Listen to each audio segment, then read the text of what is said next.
In the vast tapestry of our Australian society, one group stands out, bearing the weight of unique challenges and systemic disadvantages.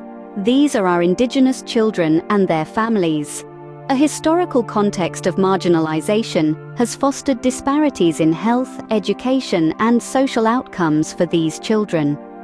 The Child Protection Party, or CPP, aims to rectify this by proposing a targeted policy framework, one that's designed to close these gaps and ensure that Indigenous children and their families receive culturally appropriate support and resources to thrive.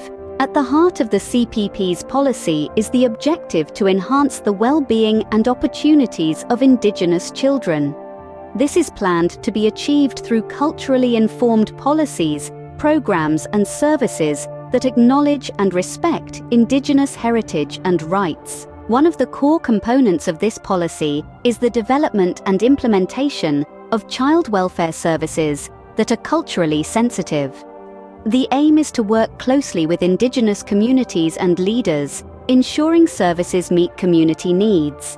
The policy also prioritizes the placement of Indigenous children in foster care and adoption within their communities and extended families, thus maintaining cultural and familial connections. Education, a stepping stone to a brighter future, is another crucial area of focus. The CPP aims to increase access to quality education for Indigenous children, with a particular emphasis on early childhood education programs that incorporate Indigenous languages and cultures. Additionally, scholarships, mentorship programs, and educational resources are being proposed to support their academic achievement and cultural identity.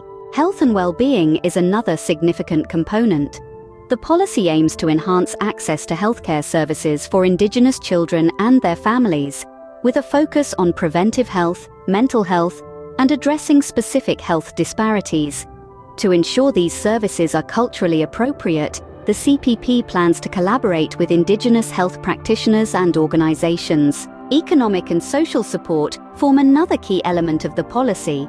Targeted support programs for Indigenous families are being proposed, including employment initiatives, housing assistance, and financial support for low-income families.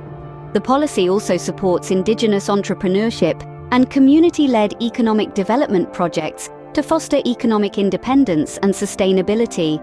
Central to the policy is cultural preservation and empowerment. The CPP plans to fund and support programs that promote the preservation and revitalization of Indigenous languages, arts, and cultural practices.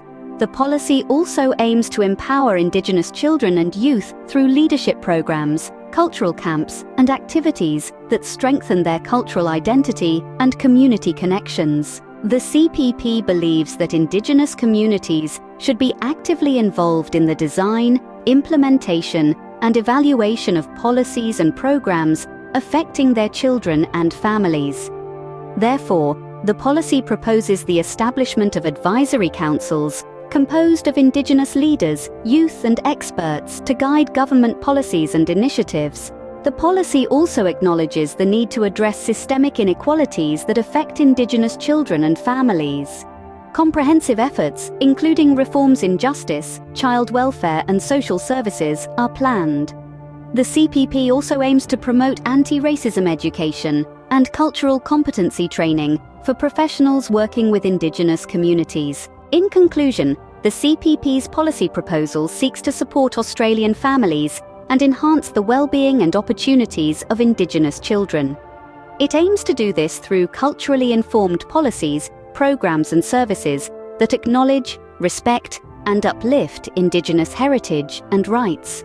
It's a comprehensive approach, one that recognises the unique challenges faced by Indigenous children and their families and proposes concrete steps to address them.